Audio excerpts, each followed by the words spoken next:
And here we go. So after much time and effort, this is the result. The completed new layout, or kind of more, as I would call it, it's kind of a glorified testing facility.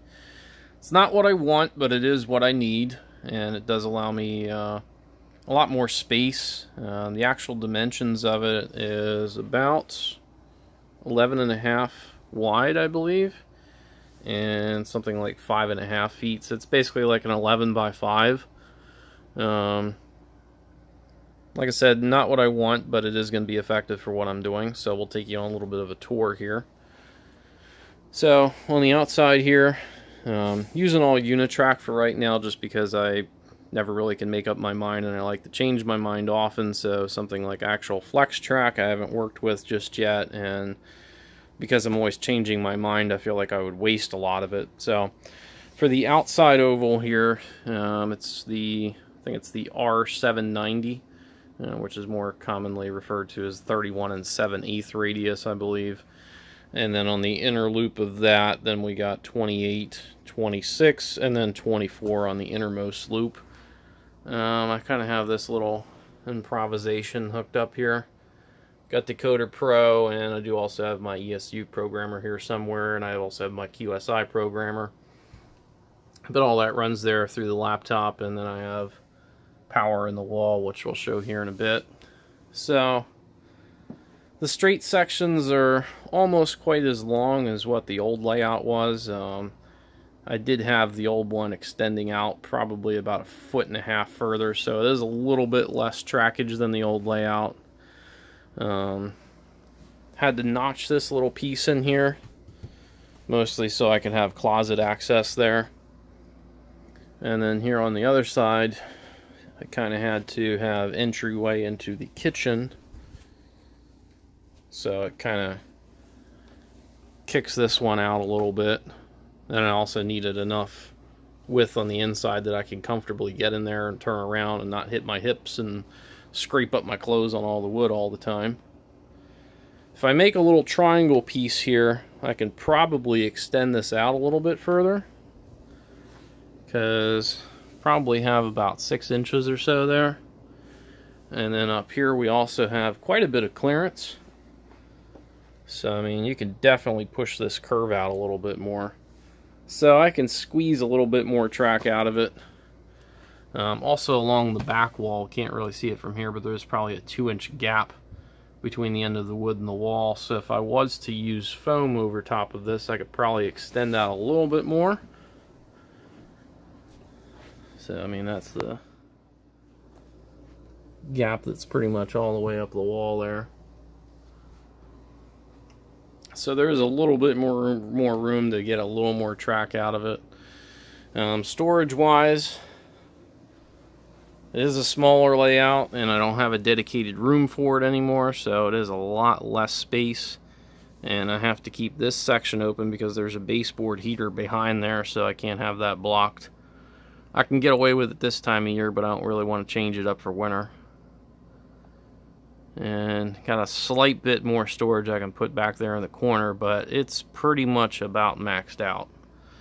So not a whole lot of room for storage, so we'll hop on the inside here. And of course it is a duck under, so. And how I kind of have my tables hooked together is there is a series of quick clamps pretty much on everything, but it does a really nice job. I mean, there's like 0 gap there. I tried to build everything to as tight a tolerance as I could.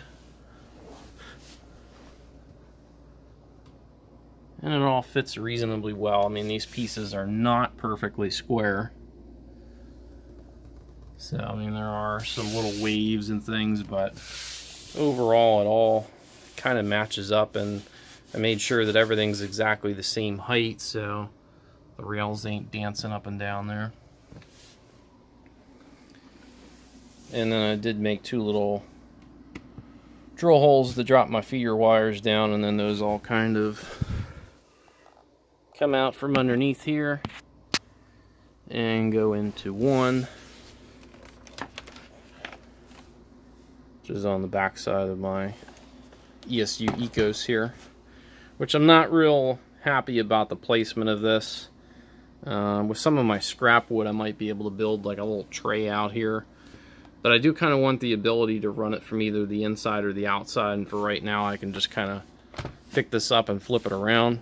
Eventually I'll be moving to the mobile control too, so I'll have wireless controllers, and that'll just make everything easier, but I don't have those just yet. So in the corner here, as I did on the old layout, this is pretty much everything that needs built. So just to give you a little preview of what's coming up eventually, and some of these I'll do videos on, some I won't. Got these Stewart Hobby, which are very much like Bowser kits for coal cars. I got a GP8 or GP38-2. That is getting Tsunami 2 because I want it to have the auto notching, which is a really cool sound. These actually work not too far away from me in the Rutherford Yard near Harrisburg. So there's almost always one of those high hoods there, and they sound really cool. Instead of going with Tsunami 2 like I've been on my Aces, I'm actually going to start putting ESU in these. And then probably the ESU that's in a lot of my previous units is probably going to get taken out in favor of the ESU, and then those are going to go into other things. So I will be reusing, got a ES44 that's getting lock sound as well. I got a kit to build. One of my newer acquisitions from a train show back in February, I think it was. Picked up another Rivarossi Allegheny. I had one previously and then ended up selling it off. These are my Pennsy E8s, which a couple years ago I put ESU in them. They need keep alives, so it's actually more cost effective instead of spending $40 per ESU keep alive for me to go Tsunami 2 on those. The Tsunami 2 sounds for the E8s are pretty nice, so I'm not really going to lose or gain anything there. It's just the keep alives are only 20 bucks a piece, so it's a lot cheaper to build them, and then I'll throw these decoders probably into some of the other locomotives there, so everything's going to get repurposed. Picked up a GP9, which is number 7006, Pennsylvania. It's actually the exact same number of the one that's in the Pennsylvania Railroad Museum, so that's why I got that one. Picked up a Porthole T1, or the prototype version as they call it, probably last summer. That's going to get a new decoder. Actually, the decoder out of this one was already taken out and reused for another project. I bought an Excella set last summer, which I've yet to actually do up. That's probably getting Tsunami 2 electric. Also got a Pennsylvania Railroad K4 3751. That is the other unit. It's actually only one of two remaining K4s. This is actually the one that's at the Pennsylvania Railroad Museum in Strasburg, which I have saw in person. That's going to get TCS WOW. And then last but not least, probably about 2 years ago, I actually picked this up. It's UP844. It's the Rivarossi DCC Ready version, which is much better than their earlier pre-DCC offerings. I like it a lot better than the Athearn Genesis myself. So in my opinion, it is the best version of the 844 that's out there.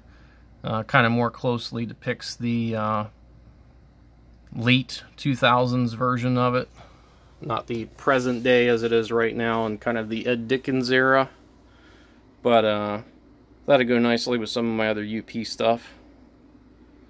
And of course, we still have our speedometer there, which I use for all of my speed matching and testing and many other things.